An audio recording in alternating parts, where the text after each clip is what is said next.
Recordo en dues paraules el tema del duat. Pels egipcis, el món es componia d'un món visible i d'un món invisible. El món invisible, a la seva vegada, estava dividit, per dir-ho així, en dos grans fases. El món terrenal, les energies que no es veuen a simple vista, que també són invisibles, i per l'altra banda, un món interior, l'inframón o duat, que és el món on van les ànimes una vegada han travessat a l'estat post-mortem. Havíem comentat que els egipcis havien desenvolupat amb els col·legis sacerdotals de fa milers d'anys, molt abans de l'imperi antic, els col·legis sacerdotals havien experimentat el tema de lo invisible. En especial se'ls interessava molt el tema post-mortem, a diferència de nosaltres, que ens interessa lo visible, lo material i lo antemortem. El per què els interessava tant el tema post-mortem és un tema que anirem veient a nivell antropològic, però es dona la circumstància que el que ells investiguen, probablement amb drogues, no ho sabem amb enteògens, no tenim seguretat que utilitzessin drogues, però és molt probable que en alguns moments l'utilitzessin. El que sabem és que col·legis sacerdotals investiguen les reaccions hiperfísiques post-mortem de les persones i ells mateixos entren en aquesta investigació. Tot el que recolleixen ho van apuntant, ho van descrivint, i quan es troben que volen avançar en aquesta investigació, el que fan és, igual que nosaltres utilitzem tècniques de recombinació genètica i 40.000 coses, o per anar a l'espai ens inventem 40.000 traces especials perquè les persones no morin, desenvolupen tota una sèrie de tècniques, la momificació, l'apertura de la boca, el sègem, i aquestes tècniques el que fan és intentar investigar què passa a la consciència humana en el moment de la mort. El que està clar és que això que ells descobreixen va primer pels faraons i per la noblesa. Però a finals de l'imperi antic es produeix, ho vaig comentar l'altre dia, una espècie de revolució religiosa com mai s'ha vist, una espècie de comunisme religiós tremendo, en el qual tots els coneixements dels col·legis sacerdotals iniciàtics es manifesten per tothom. La gran part del poble sap que hi ha una cosa increïble que s'ha trobat i demanen que ells també hi tinguin accés. Els sacerdots el que fan és ho difondran, urbi et orbe, aquestes tècniques que han trobat, però el que faran serà encriptar-les. Encriptar-les de forma de que, ocultar-les, encriptar-les de forma de que la gent que, diguéssim, no tingui coneixement dels jeroglífics, ni tingui coneixement de Heka ni de tècniques, no entendrà del tot aquestes tècniques. Es coneixeran com coses ritualístiques, dogmàtiques, etc. Llavors, el llibre dels morts, que teniu aquí una fotocòpia, és un llibre curiós, vaig dir l'altre dia ja, que es diu Libro para salir al día. És un llibre en el qual d'aquest llibre es fan còpies com dels manuscrits que vam veure l'altre dia. És un llibre que explica el que passa quan l'ànima travessa el fenomen de la mort. I es vol explicar a l'ànima, donar-li coneixements perquè pugui travessar les proves que li esperen després de la mort. Perquè naturalment l'ànima, la consciència humana, alguns aspectes de la consciència són mortals, però la majoria són immortals. Per tant, continuen amb una existència postmortem. Té que travessar durant diversos dies, de fet, simbòlicament són hores, però de fet són dies i fins mesos, té que travessar tota una sèrie de proves, fins amb una d'aquestes proves sotmetre's en el judici d'Osiris. El judici d'Osiris, que tindrà lloc la psicostasis, la pesada d'ànimes. Si aconsegueix travessar aquest judici, surt el dia. Pot ascendre cap al cel amb els altres déus i viure amb els déus. Aquesta és una miqueta la visió del llibre dels morts. És a dir, són ajudes per l'ànima. Són guies, són ajudes per l'ànima. Ara bé, no sols és això. El llibre dels morts també és un llibre iniciàtic pels vius, molt important. Moltes de les seves poesies, és un llibre que a més és poètic i va amb música, no coneixem la música. Si coneguéssim la música sabríem moltes coses més. És un llibre iniciàtic que fa que els vius facin una espècie de taller de mort, ho dic en paraules modernes perquè ens entenguem. És a dir, que puguin travessar amb els col·legis iniciàtics tota una sèrie de proves que s'assemblen a el que els trobaran quan es morin. La iniciació a Thanatos, a la mort, és un dels grans misteris clàssics de la religió egípcia i també dels grecs. Pensem als misteris d'Eleusis, que és exactament això. Els misteris d'Eleusis, que Plató els passa, és què passa i què veus després de la mort. Això són els misteris d'Eleusis. Reduint, fent una reducció. Bé, llavors, repeteixo, l'ànima passa, l'ànima, el que entenem, ara veurem què entenem per ànima ells, passa a través d'una sèrie de proves i va parar en el judici. El judici el tenim aquí. En el judici, aquí tenim el difunt, vestit realment amb lli, i aquí tenim els jutges. Els jutges acostumen a ser els ancestres de la nostra família. Tots els avis, besavis, tataravis, etc. estan allà. Més d'alguns déus, bàsicament, són 42, alguns parlen de 52, ens remuntem a l'arbre familiar molt antic, ens trobem amb els ancestres. Aquí, això que està escrit aquí és la confessió negativa, que ara la llegirem. I és el que recitarà, en aquest cas, l'ànima del difunt. El difunt l'agafa de la mà Anubis, que és el déu que entra les ànimes al judici d'Osiris. Per què Anubis? Que és cap de xacal. Anubis és... A veure, els egipcis veien que a Saqqara i el Valle dels Reis, etc., el moment de l'aurora estava ple de xacals. Pel cementiri s'hi havia xacals. És a dir, el moment en el qual el sol no ha sortit però comença a tindre una força i comença a vindre l'albada, en aquest moment que no és ni de dia ni de nit, això els egipcis li denominaven l'aurora d'Anubis o la llum d'Anubis. Eren els moments que els xacals donaven voltes per allà i com que els veien en les tombes i en un i avall van decidir com a animal totèmic que seria l'animal psicocompo, és a dir, el missatger, l'animal que obria les portes al judici d'Osiris. Porta a la mà esquerra el per am, el símbol de vida. Per tant, li està dient que tranquil, tu continues amb vida. El mateix Anubis prepara la balança de la pesada d'ànimes. Aquí està el cor del difunt. El cor, perquè pel cor, els egipcis, és la intel·ligència emocional, repeteixo, en plan Goleman modern. És intel·ligència emocional. És la part de consciència intel·lectual, però lligada als sentiments nobles. Ara entrarem a l'antropologia en seguida i ho veurem. Anubis prepara la pesada d'ànimes i aquí hi ha la pluma. Aquí hi ha la pluma de la deessa Mar. Aquí baix. I aquí està el cor. Té que estar igualat. En el moment que es desiguala i la justícia està pesant més que el cor, entra en acció aquest monstru. Aquest monstru és Amnit.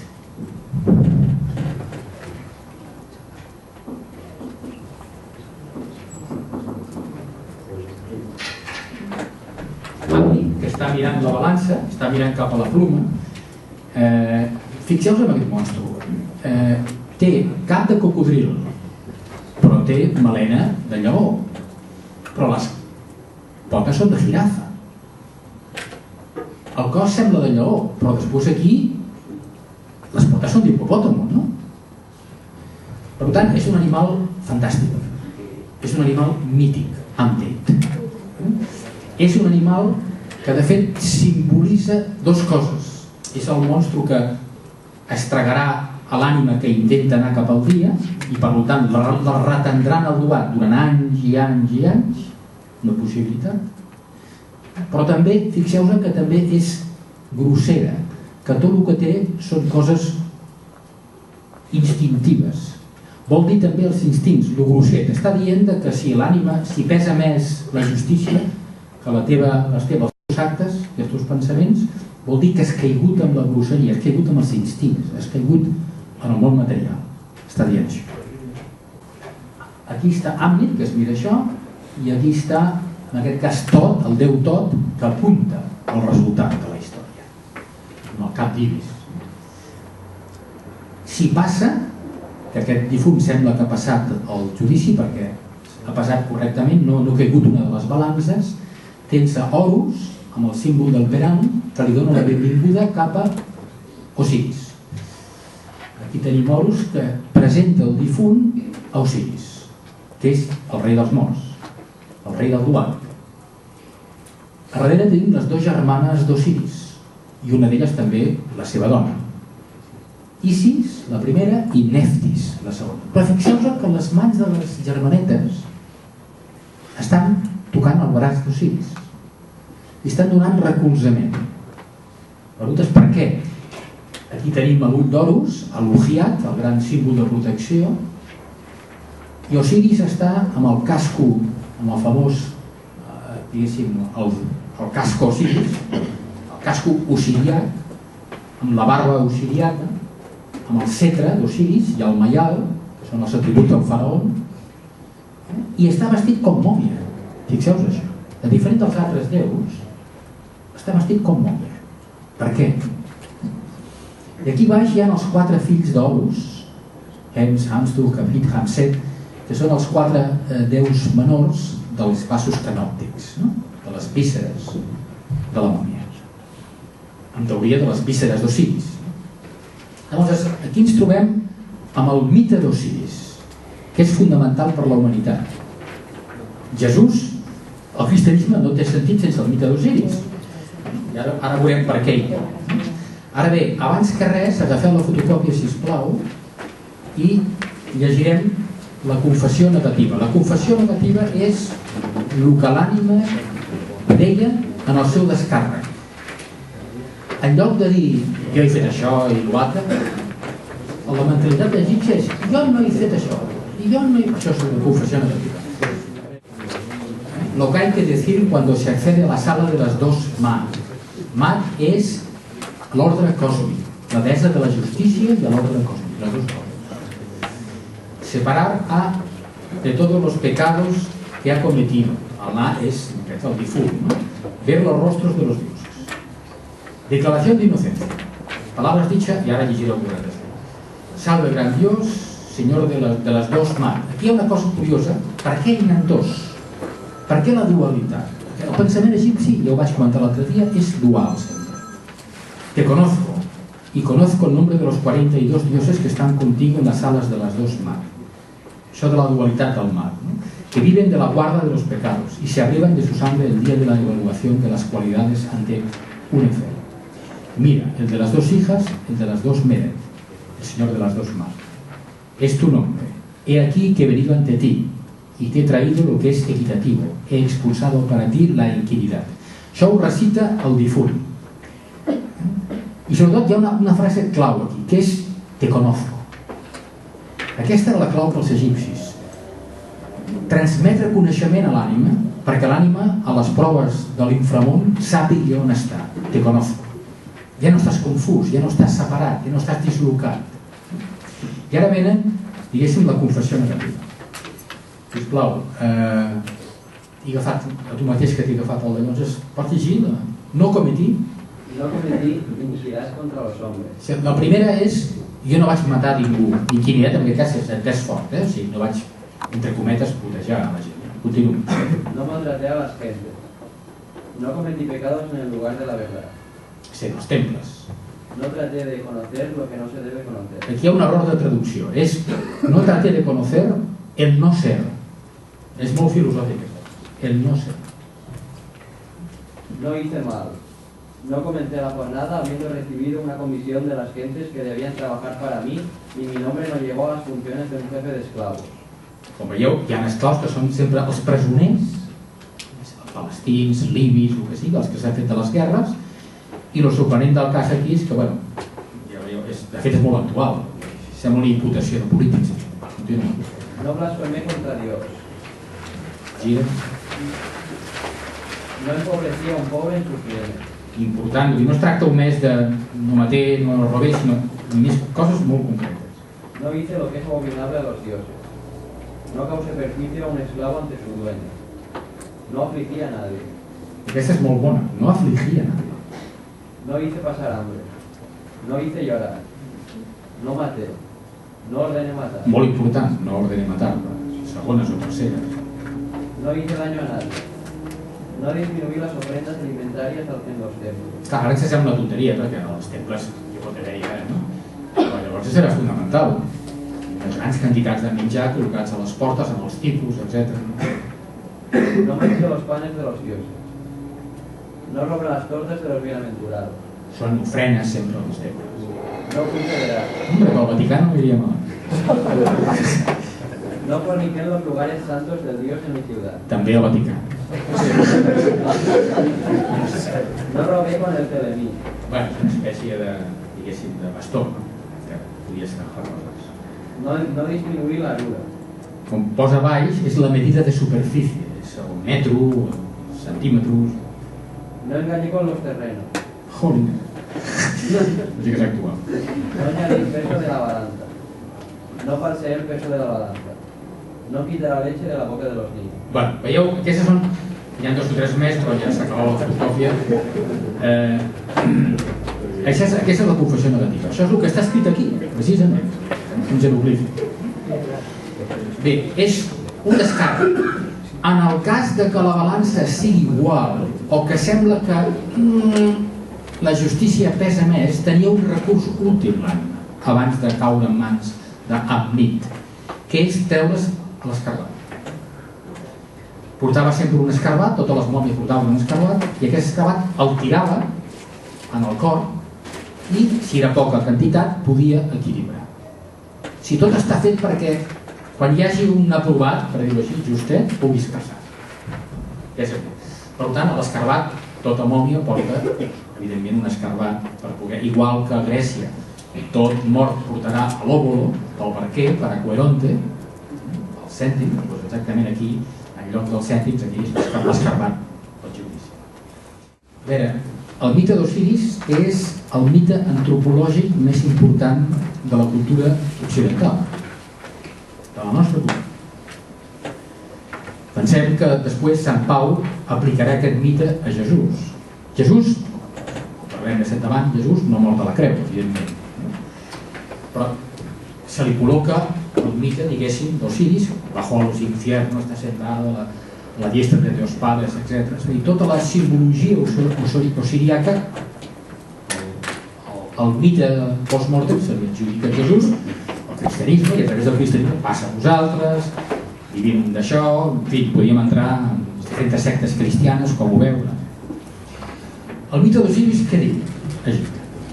Diu el següent. Després veurem que és un mite. El mite osiriac és un mite metafísic. El mite no és sols una història, una llegenda, etc., sinó que té aspectes metafísics i ontològics. Sobretot a l'egipci, el grec molt menys, a part de temes històrics i polítics, etc. Després veurem el que és un mite, per definir-lo.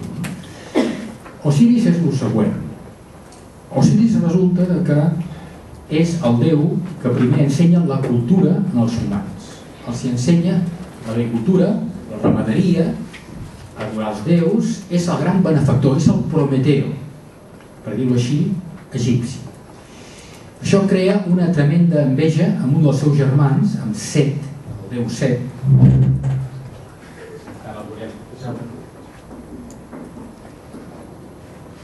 I és el déu Set, el déu del mal, de la negativitat, del desert, dels animals fantàstics, el que, veient que a més Osiris té relació amb Isis, una altra de les deesses, les seves germanes primordials, ataca a traïció a Osiris i el deixa mig estabornit, mig mort allà. Isis es dona compte, Isis, que és la detentadora de Heka, de la màgia, es dona compte que està molt malament el seu germà, Guió, marit, intenta salvar-lo, idees màgiques, l'amaga en un puesto, en un cofre, però resulta que Set, amb una sèrie de conjurats, troba el lloc on està Osiris, intentant recuperar-se, i el trosseja amb 12 trossos i dispersa els seus trossos pel delta del Nil. Automàticament Isis va buscar aquests trossos, els recupera i utilitza la momificació per primera vegada per recompondre el cos d'Osiris. Però hi ha una cosa que no troba, que és el pene. El falo d'Osiris desapareix perquè en el delta, a Oxirrinco, un peix, vol dir Oxirrinco, se l'ha menjat. Tot això té una simbologia molt curiosa, que ja la veurem, com fan. Osiris, pues, a través de les arts de la gran maga, per dir-ho així, malgrat que ja està mort, entre cometes, malgrat que ha travessat i està en el duat, concebeix Isis un fill d'ell, d'Osiris, sense intervenció del falo ni del pene. D'aquí anava la llegenda. És un fill espiritual, que és Horus. Horus és el fill d'Isis i Osiris.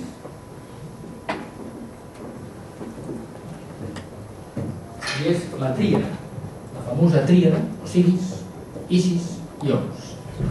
Bé, aquest mite té moltes excepcions pels egipcis, però la principal, la que ens interessa a nosaltres, és que explica el destí de l'home i la seva ànima. Simbòlicament, el mite d'Osiris el que ens diu és el següent a nivell antropològic.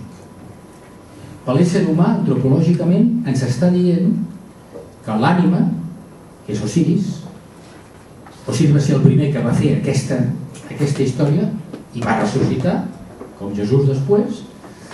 L'ànima té alguns aspectes de l'ànima que són immortals. Alguns són mortals, però alguns continuen post-mortem. I aquests elements post-mortem fan una existència espiritual posterior a la física.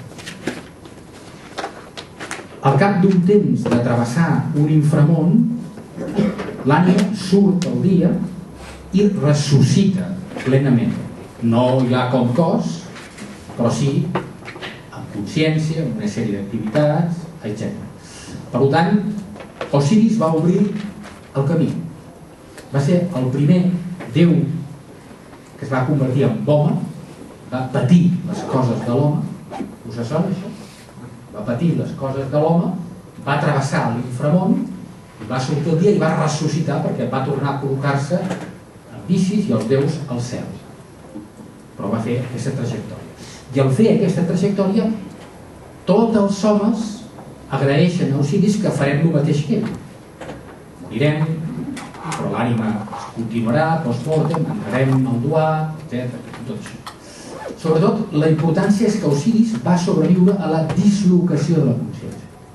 La tesi egípcia és que quan una persona es mor, es produeix una dislocació dels correlats de la consciència. Repeteixo, una dislocació dels correlats de la consciència. La consciència és múltiple i té diversos correlats. Alguns queden bloquejats, altres no, i totes les tècniques egípcies tenen un fi, que és recuperar la unitat de la consciència. Perquè és una confusió tremenda quan travesses l'umbral de la mort. Aquesta és la teoria. Entres en la foscor, en el túnel, en el duat. A veure, anem a l'antropologia, perquè no podem entendre del tot això sense l'antropologia. La tradició judeocristiana ens diu que l'home és un compost de cos i ànima. Això no té res a veure amb l'antropologia egípcia. Per l'antropologia egípcia l'home és un conglomerat de 9 dimensions que tenim que veure per acabar d'entendre el mite d'Osiris i tot el tema. Comencem per lo primer, encara que no és exactament lo primer, però bueno. Lo primer és el cos humà, el cuerpo, que és Cat. Podeu apuntar-ho, Cat. El Cat és el cos. Al mateix moment del cos també tindríem que posar el Hati. El Hati són, per dir-ho així, els instints. els instints que tenim en vida. Hati. Hati és en vida. El cos mort, o sigui, el cos viu és Hati. El cos mort és Kat. Distinció de temps. El Ka, una altra dimensió de l'ésser humà, del pensament o de la consciència. El Ka, amb els jeroglífics, bàsicament, algunes vegades és una figura humana, però normalment és dos mans extingudes, dos antebraços, normalment. A vegades també apareix com figura humana. Ka és el cos, bueno, això del cuerpo astral ara ho aclararem. Vol dir cuerpo emocional, traduït en castellà nostre, en català, és el cos emocional. És a dir, és l'energia, el Ka és la teva energia de caràcter molt important, impersonal. Repeteixo, és l'energia que tu tens de caràcter impersonal. Què vull dir impersonal? Vol dir que ve de la teva família, ve dels ancestres, ve de l'arbre familiar. És la teva energia, el Ka és la teva potència, la teva energia, bàsicament centrat en les emocions, la part emocional, sentimental teva, que ve de la teva família. Però al mateix temps, i estem sempre amb el problema egipci de és i no és al mateix temps, el simbolisme doble, dual, el Ka és el doble. Què és el doble?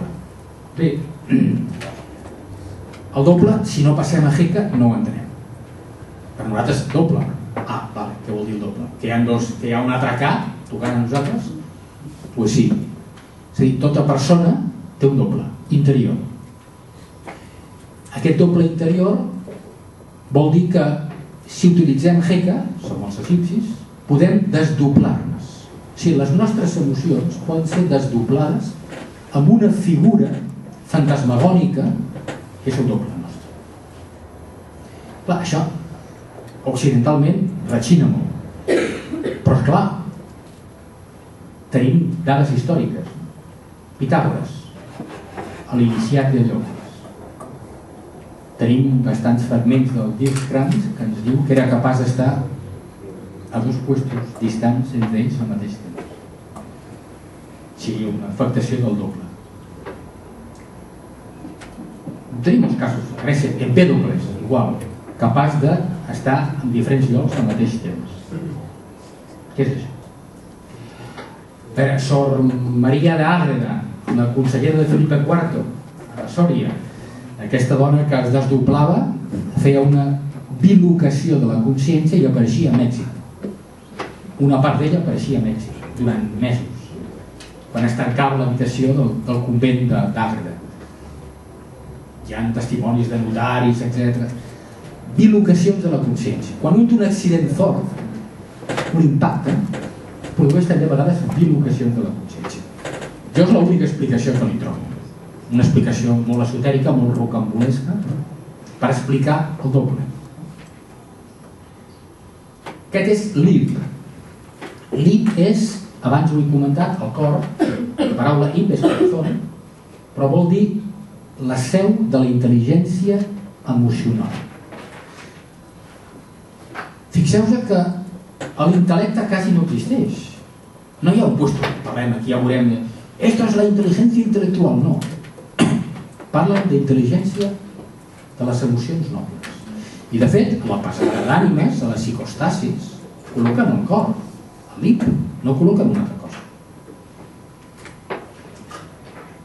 Es representa amb una vasija, amb un tros, diguéssim, com un gerro, en el qual es posaven, en principi la idea deu ser un pas canòptic, on es posaven els cors de les mòmies. Aquest és el Ba.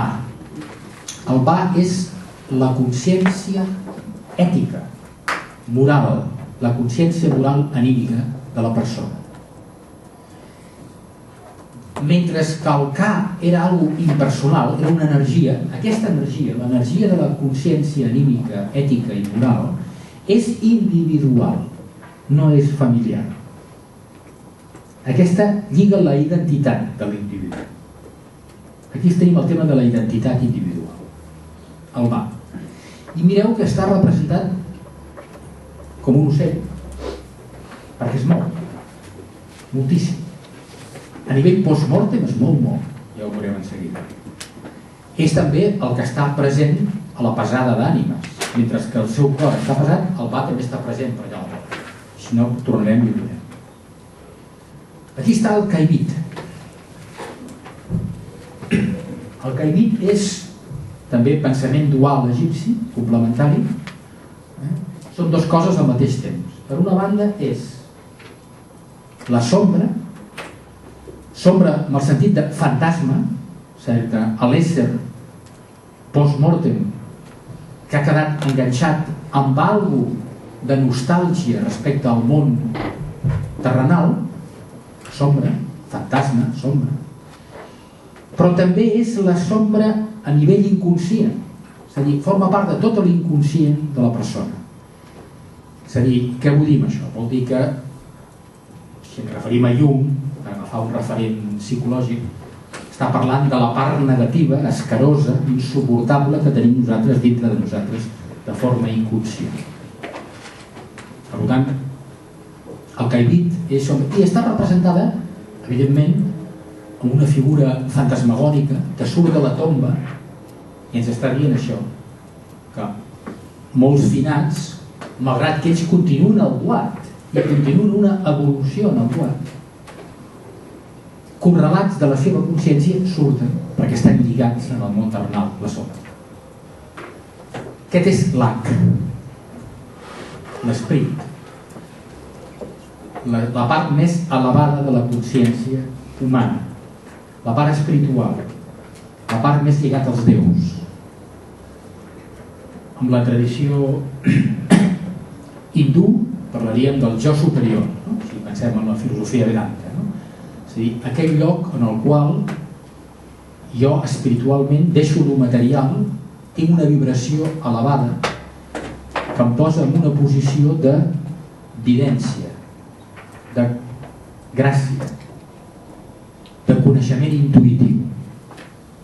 Està representada pel fènix, per la garça, estil fènix, que és el que ressuscita, el més alt, el més... etc.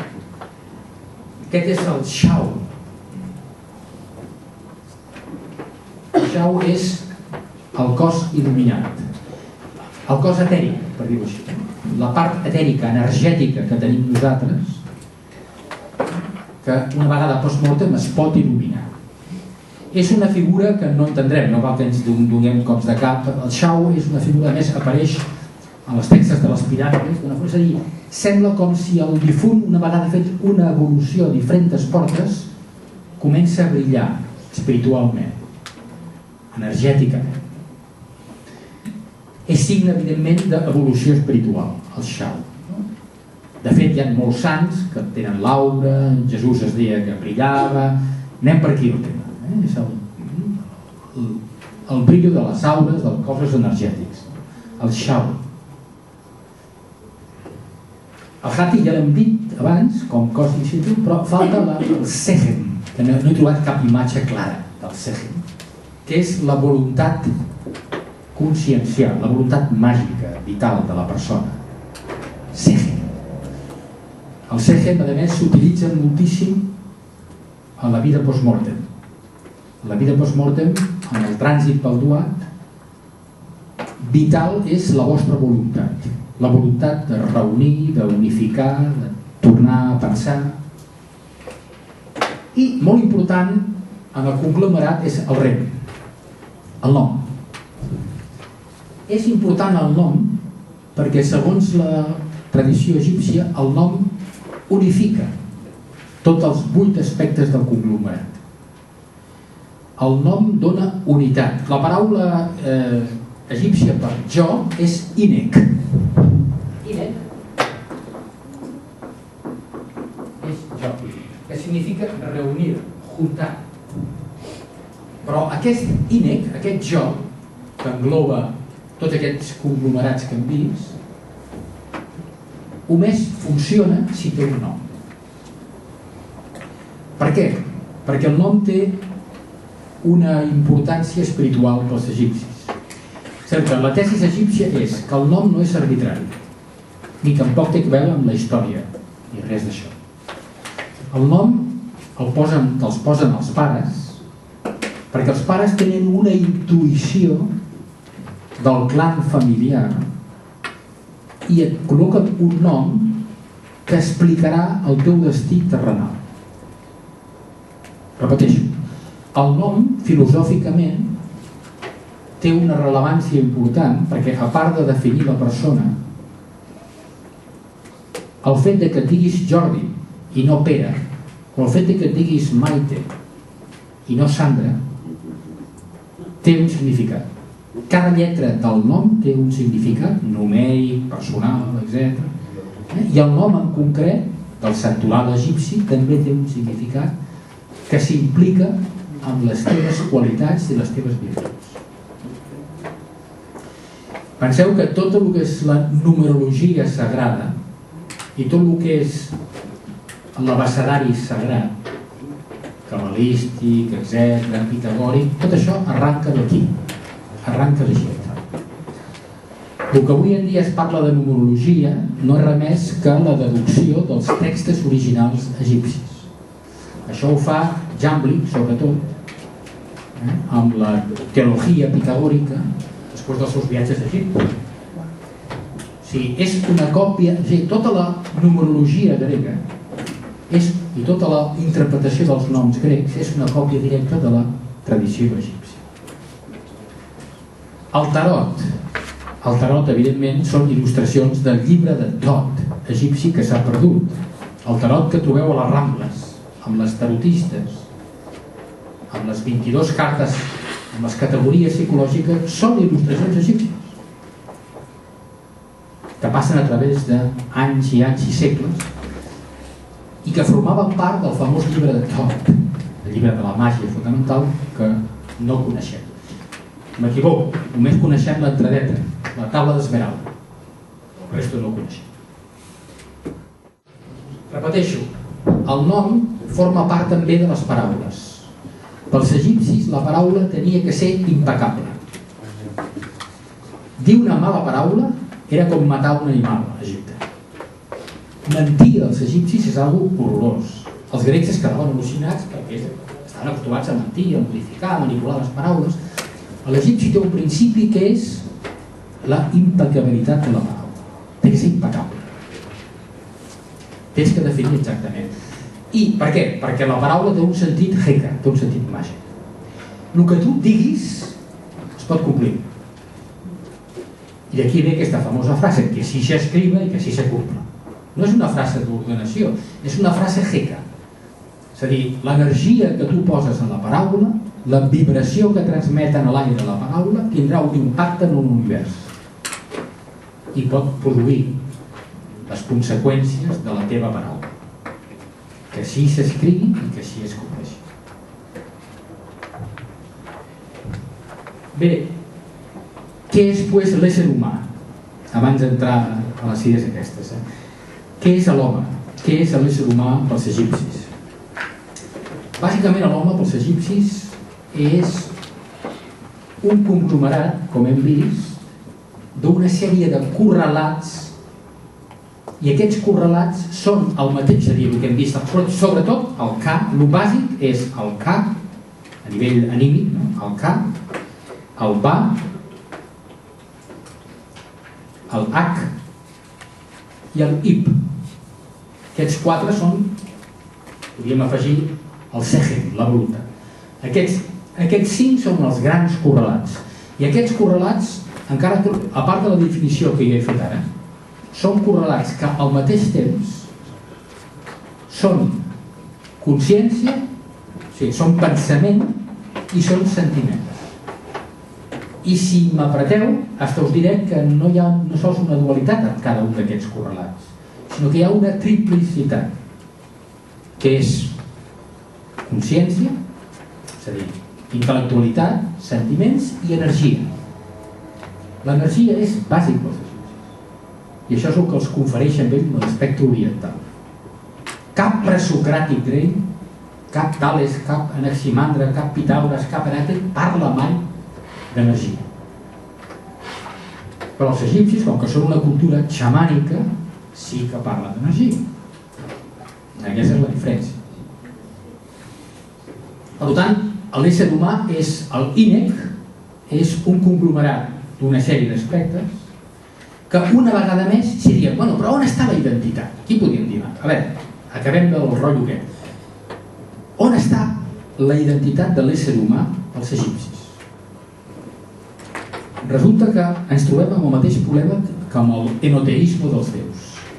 Cada vegada que volem definir finalment una cosa en egipci és impossible. Ens topem amb aquest pensament translògic, amb allò que és i no és al mateix temps. Llavors ens trobem que l'ésser humà és Ka, però al mateix temps és Ba, i al mateix temps és Sehem i és Ib. Però sol una cosa, el Ka, pot actuar com una identitat. És a dir, l'u i el múltiple, la unitat i la multiplicitat de la consciència pot ser assumida per un dels correlats. La identitat pot ser assumida per un dels grans correlats, sense necessitat, que vol dir que els altres no la tenen. El que està clar, i amb això acabem el duat i l'antropologia, és el següent, que és que la pregunta és, i d'on treuen això els egipcis? I d'on carai ho treuen? L'única resposta possible aquí és que aquests conglomerats ho treuen de les seves experiències amb el tema de la mort, les investigacions hiperfísiques que fan ells. És a dir, ells no fan una antropologia prèvia per la mort, sinó que es donen compte que passen coses molt rares en el moment de pèrdua de la consciència i automàticament aquests correlats són els que ells, entre cometes, troben i defineixen. Per tant, l'antropologia egípcia està feta des d'una visió post-mortem, no ante-mortem. I per això ens deixa tan confusos des d'una visió occidental. Hi ha algunes d'aquestes coses que les podem identificar amb la tradició oriental, amb la tradició búdica, per exemple, amb la tradició taoista, bastantes, però altres no. Altres no. En fi. Bé, passem al tema de la, per dir-ho així, una vegada hem vist l'antropologia, passem al tema de la metafísica egípcia, que es concentra en el problema de la creació. Egipte té dos grans temes. Sí, dic. És el tema anterior. Com es pot fer una investigació post-mortem? Jo em pregunto igual que tu.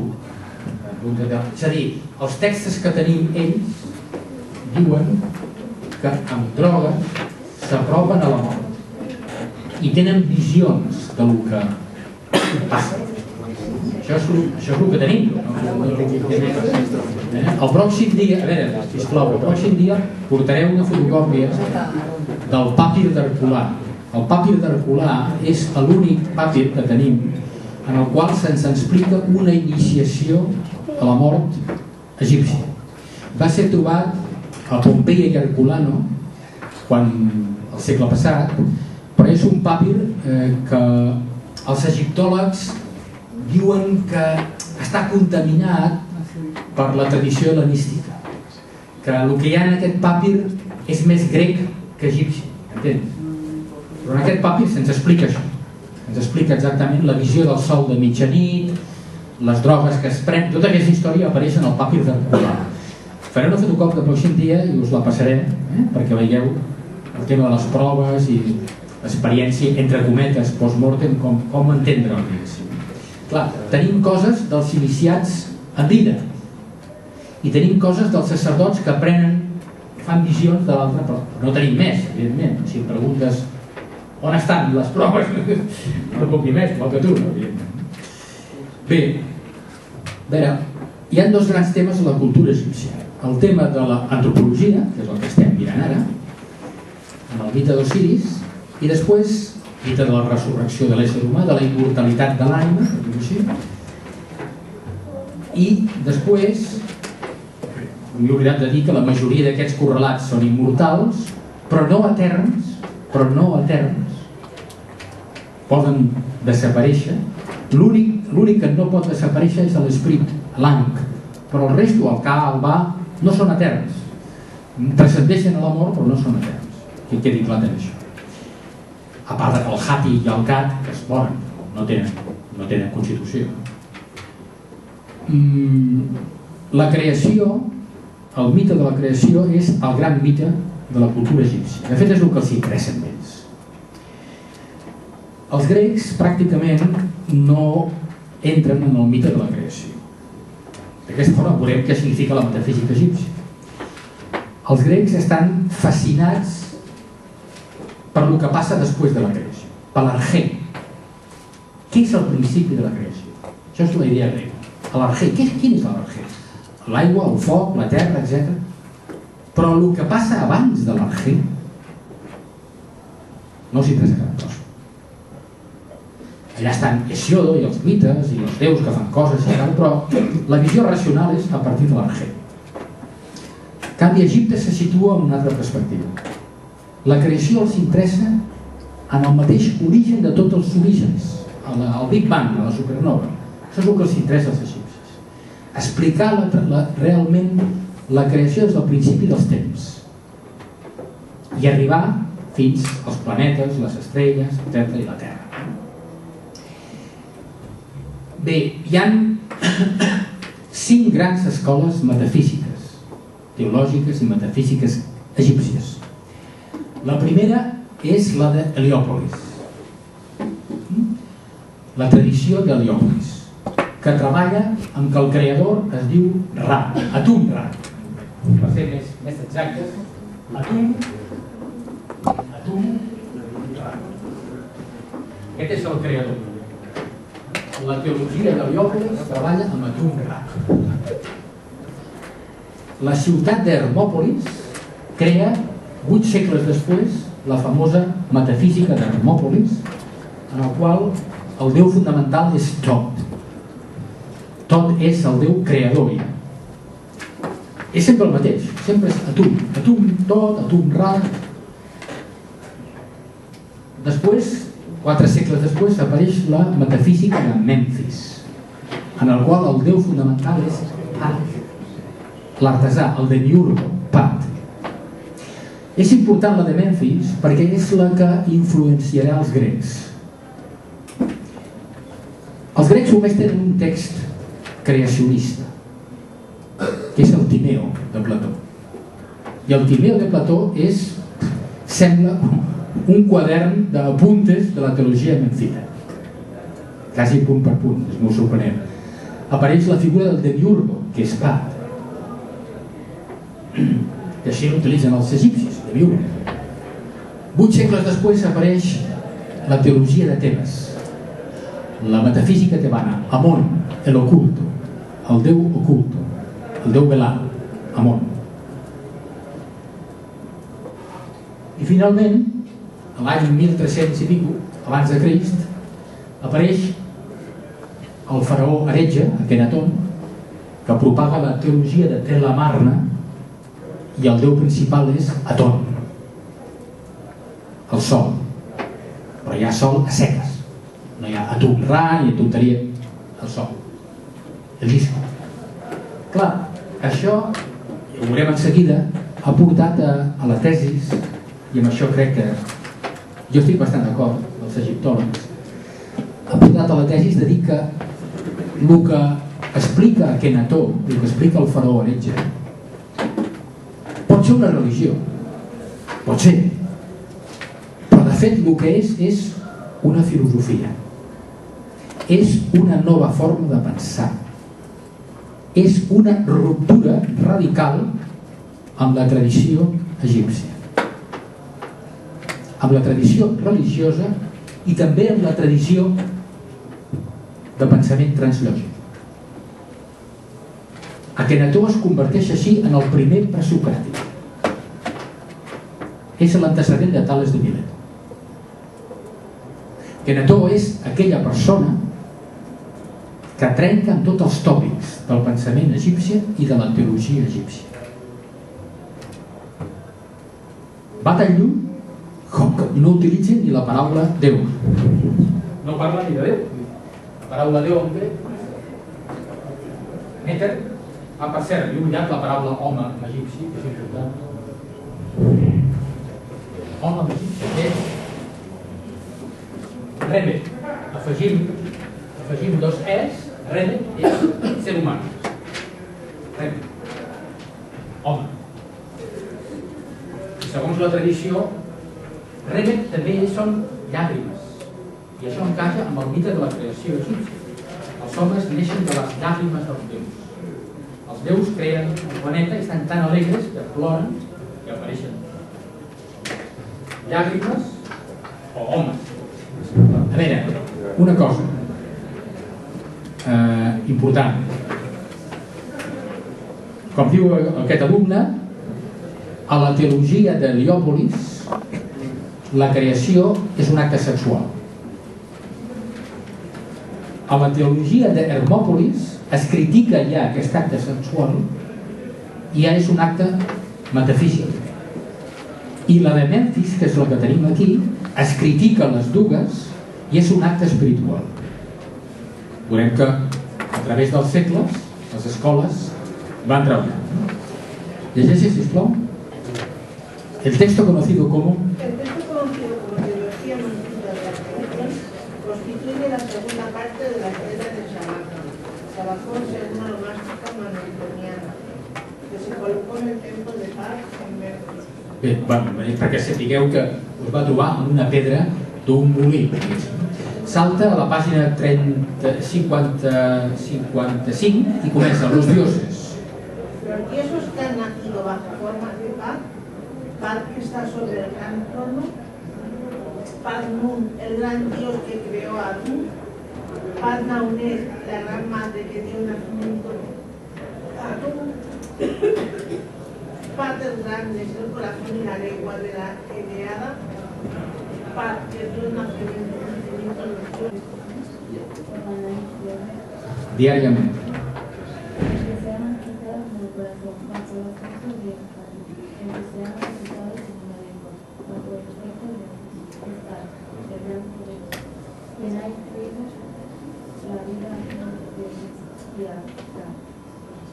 Al mismo tiempo, en su corazón nació como una forma de paz y sobre su lengua nació como una forma. Bé, ara salta on Sueneada. Mira de parlar una mica més fort. Sueneada. Está en su presencia. Está en su presencia, bajo la apariencia de dientes y Fixeu-vos en aquesta frase ara. Ellos son el equivalente del semen y las manos de Adán. O sigui, està rectificant la creació d'Heliòpolis. Ara la creació es farà a través del pensament i la paraula, però no ja a través del semen. Continua. Así pues, la Eneada de Adán nació por medio de sus senos y de sus dedos. La Eneada de Paz, en verdad, son los dientes y los labios de su boca, que pronunció el nombre de todas las cosas, y de la que Shu y Tefnut. Eneada són el nom dels nous déus principals. Això vol dir, Eneada és el nom, és un conjunt de 9 déus principals, que ara els posarem l'àpice.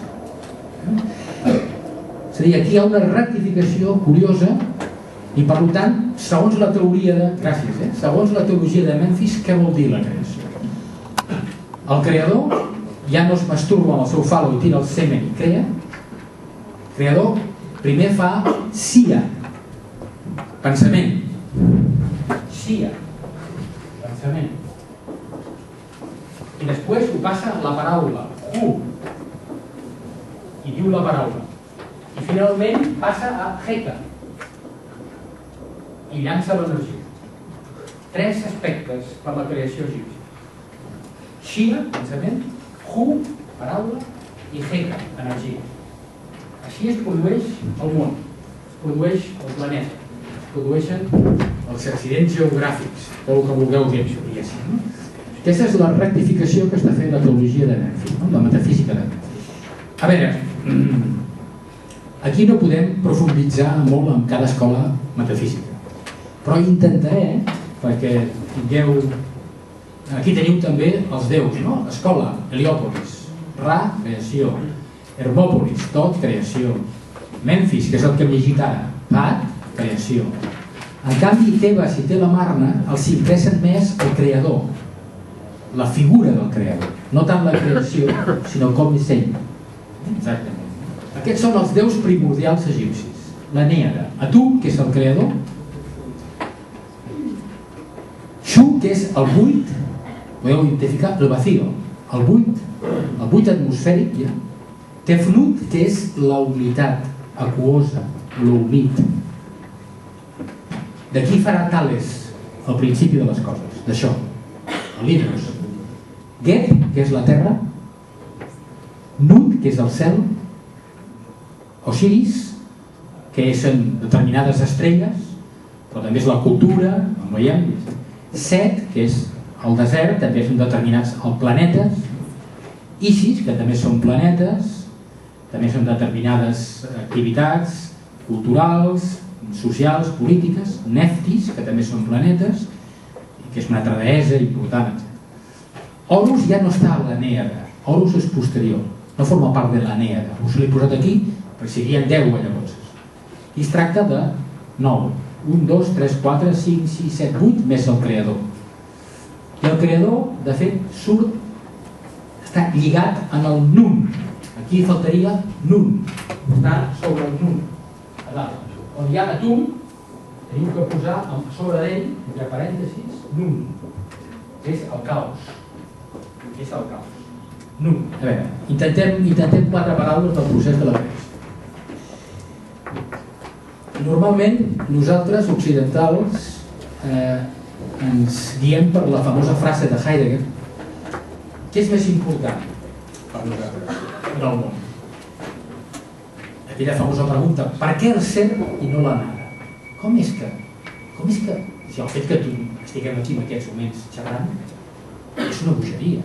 Com ha sigut possible que a través de milions i milions d'anys vosaltres i nosaltres ens trobem aquí amb la vida i funcionem?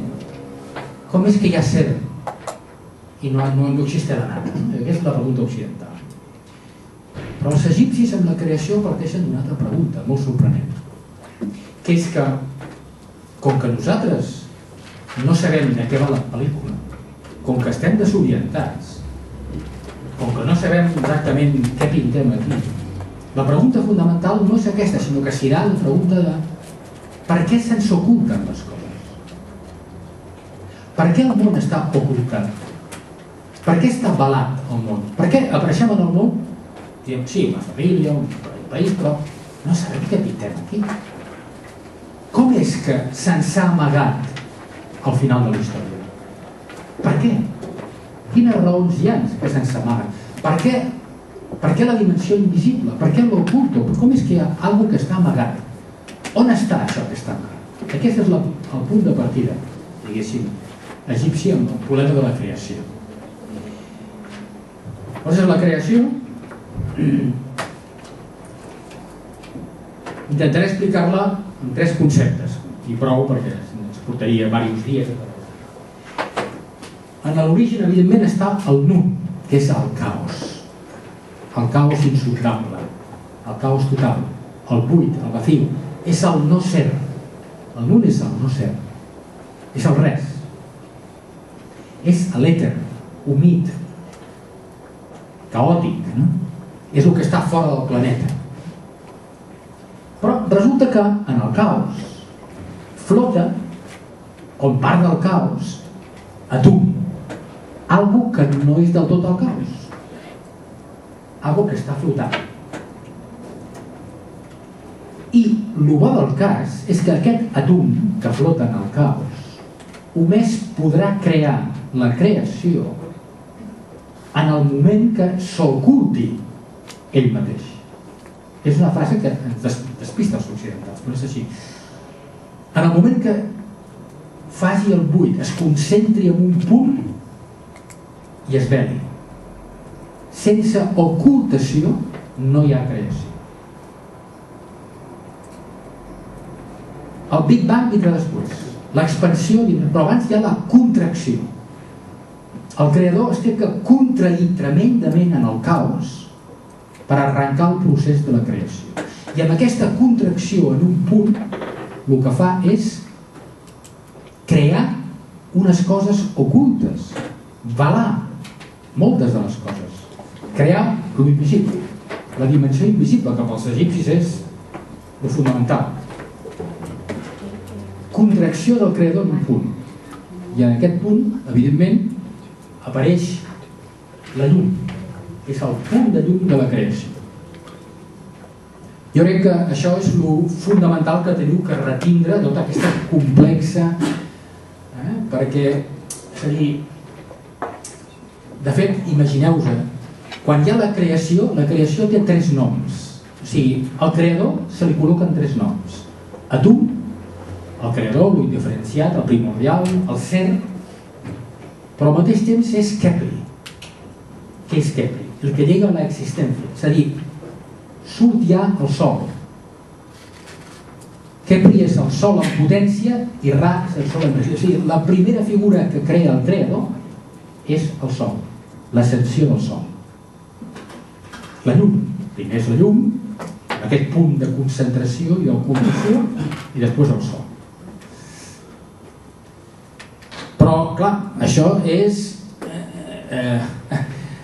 Si anem a la teologia d'Hermòpolis, que no entrarem aquí, si anem a la teologia d'Hermòpolis, ens enfrontem amb la Ogdòada. I la Ogdòada apareix això. Aquí no ho explicarem, això. Apareixen 8 animals, que són ranes, serps i sapos, no? Goripaus, en català, que cadascú té un nom i que són forces que activen el creador.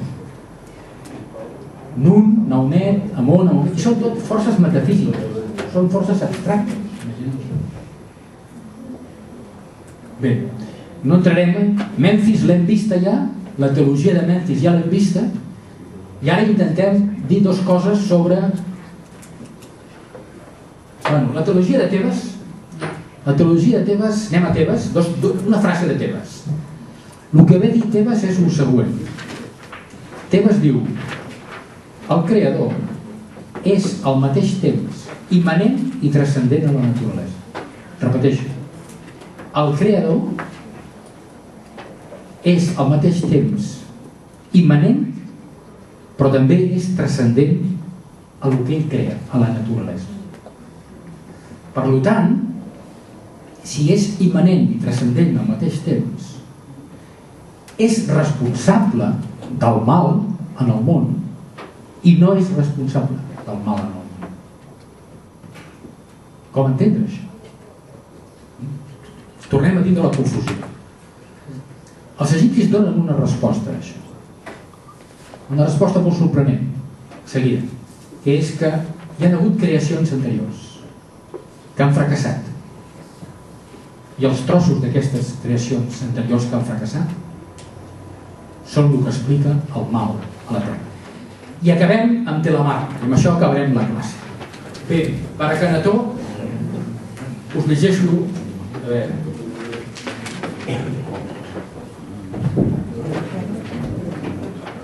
Va, que acabarem el tema de la creació.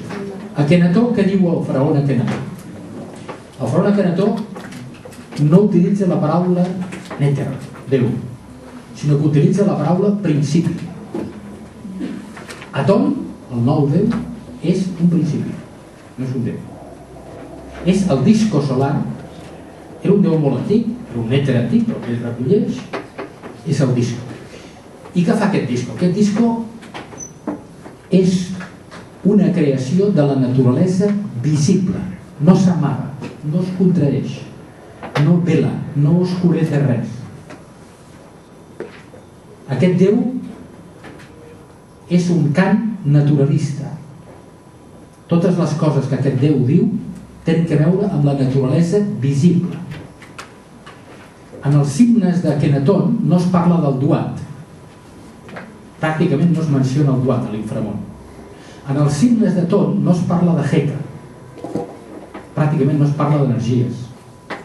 En els himnes d'Akenaton, Aton, es parla constantment de que és un principi que genera tota la naturalesa que nosaltres tenim.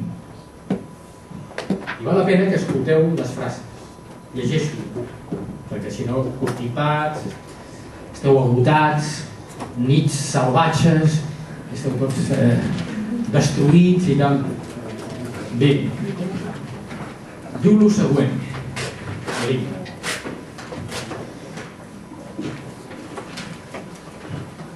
Los animales de la selva corren sobre tus patas. Tu Ka es adorado. Aquellos que vuelan y los que marchan, todos viven cuando surges para ellos. Las barcas navegan según la corriente o contra la corriente, pues todos los caminos están abiertos para ti. Los peces en los ríos juegan frente a tu faz, y tus rayos penetran hasta el fondo de los mares.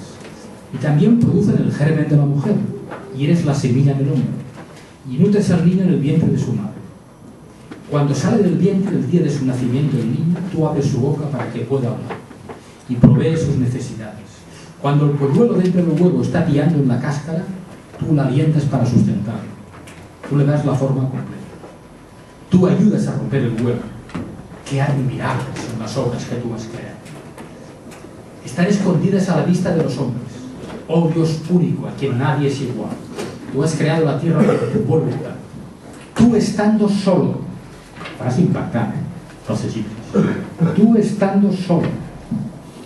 Y los hombres y las bestias, lo creaste todo. Y todo lo que está en los cielos vuelan sobre sus alas. I tot el país d'Egipte no parla cap més Déu. És a dir, tenim el primer monoteisme aquí, inauguració del monoteisme a Akhenaton. S'inaugura un sol Déu, monoteisme.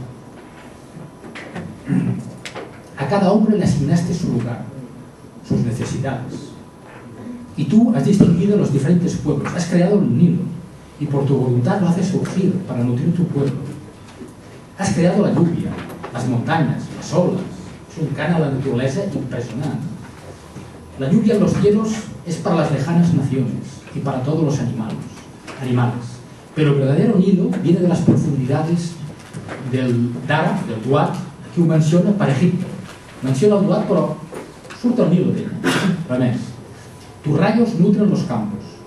Cuando tú amaneces, viven y crecen para ti. Tú eres el único. Frase fuertísima. Como viviente Aten, levantándote espléndido, te alejas y viniendo a ser de nuevo siempre próximo. Has creado millones de formas fuera de tu propio ser. Creas las ciudades, los pueblos, los campos, los caminos. Tú estás en mi corazón, porque no hay ningún otro que te conozca. Frase importantísima. Aton és Déu únic i necessita un profeta. Akhenaton. S'inaugura el profetisme judeo-cristià. Abans, els coneixements dels déus estan en un col·legi sacerdotal, però no hi ha un profeta que expliqui la bona nova. És Akhenaton. Akhenaton explica la nova bona i descobert un Déu únic. Solos yo sé quién eres tú y cómo eres tú. Tus ojos, etc. Tú te levantas para tu hijo, engendrado en tu propio cuerpo. Nefertru, el único hijo de Ra. Akhenaton, grande en su duración. Y la esposa del rey, Nefertiti. Nefer en egipci es bella. Nefer es bella. La doblemente dos veces bella. Doblemente dos veces bella. Nefertiti. És tan preciosa que és dos vegades preciosa. Bé, amb això pues acabarem ja la classe d'avui i el pròxim dia només ens falta planificar la filosofia egípcia i començar a parlar del mito al logos, del trànsit, del pas del mito al logos. Sobretot ara quan sortiu agafeu l'himne de tot. I és un document excepcional valia.